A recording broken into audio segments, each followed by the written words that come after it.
Hey guys, welcome back to my channel. Today, in honor of Valentine's Day, I'm gonna be showing you how to make 3 different Valentine's Day treats. These are all no-bake recipes and they're also keto friendly. So let's get started.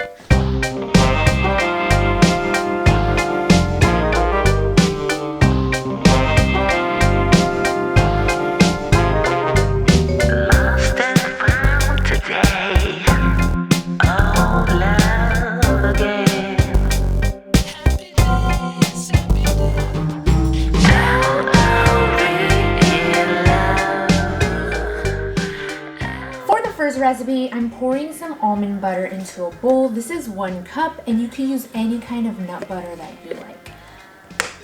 Add a half a cup of cocoa powder to your bowl and a half a cup of almond flour. I'm gonna sweeten this with 4 tablespoons of this monk fruit maple syrup. Give it a mix. And look at that texture.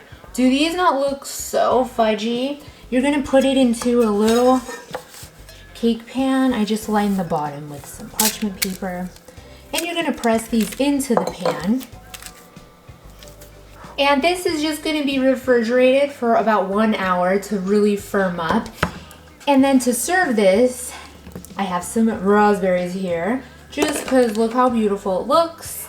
And dessert number 1 is ready. So for dessert number 2, we're gonna be making some coconut bars, which in my opinion is the best. So you're gonna put 3 cups of, this is unsweetened coconut. This is the kind I'm using. It's just like unsweetened shredded coconut. You're gonna put this in the food processor with 4 tablespoons of coconut oil. And then here I have some coconut cream. You're gonna add a 1/3 cup of this.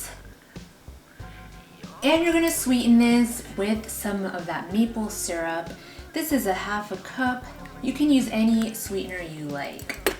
And then since this is Valentine's Day, I'm gonna be adding a little pink food coloring, just to make these hearts really cute. Go ahead and pulverize this. All right, so once you have this nice little piece, you're gonna go ahead and put this on a parchment lined baking sheet. And you wanna firmly press it down so that it doesn't crumble when we cut this. If you wanted to, I have here some Lily's chocolate chips. I'm just gonna melt some in a bowl. Take the melted chocolates and just drizzle it right over all the coconuts. And there we go, our coconut bars are ready. These are gonna go in the fridge for just about like 30 minutes until they harden.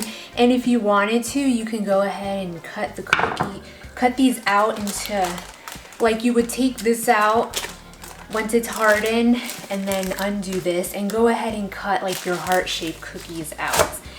And that's it. Dessert number 2 is ready. Now for dessert number 3, I saved the best for last. In my opinion, there is just no other dessert more romantic than a panna cotta. And so this is a dessert panna cotta, and it's actually the most easiest dessert ever. You're gonna take 2 tablespoons of water and you're just gonna need to dissolve one of these gelatin packets into it. This is just unflavored gelatin. So add it to your water just so that it could bloom. Give it a little mix and just let it sit here while we warm up the cream. This is 3/4 cups of heavy cream, and we're gonna warm this up. You can either do this in a saute pan or in the microwave.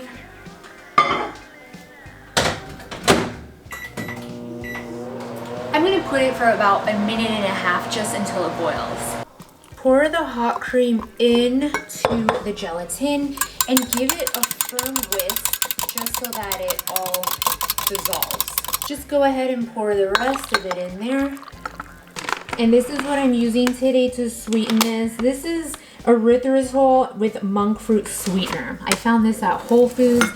You can use anything you really like. This one is like the most popular.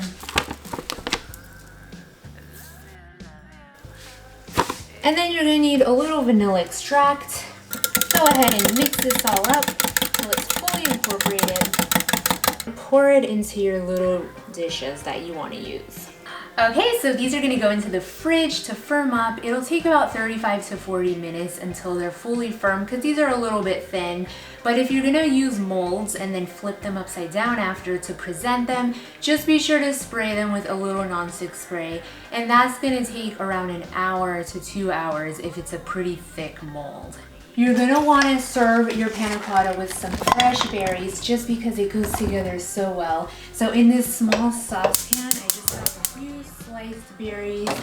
And if you wanted to, you could sweeten this with some more of that monk fruit sweetener. I'm just gonna put like a spoonful inside. And just let this cook down in its natural juices until it's nice and bubbly and saucy. And here we have all of our finished products. How easy were these? Have you guys ever made a dessert so easy? Look at the panna cotta, it's so firm. This firmed up really quickly. Let's try it first. Get a little strawberry on there. Ooh, it's so creamy. You would think that this is like pudding, but panna cotta is so much more indulgent. It's made with cream and it's just like a lot more, I would say fancier than just a pudding. When I think of pudding, I think of like pudding cup, you know, when you used to eat those in school. But panna cotta is way more romantic. This tastes like ice cream in a custard form. It is so good. Let's try the brownie now. This tastes like it's been baked. It tastes so fudgy. Whoa, that's incredible. Now for the coconut heart. This is exactly like almond joy. It's just missing like that little piece of almond on top. All of these desserts are so romantic and perfect for anybody on Valentine's Day. Now, if you don't have a significant other, you could make these for your mom or your dad or even just like a customer at work, and it'll really brighten up their day. Now, if you guys enjoyed this recipe, be sure to give this video a big thumbs up. Leave your comments down below if you tried any of them out, and as usual, stay tuned for more quick and easy recipes, all of them always with a unique twist. Every single day I will ask you.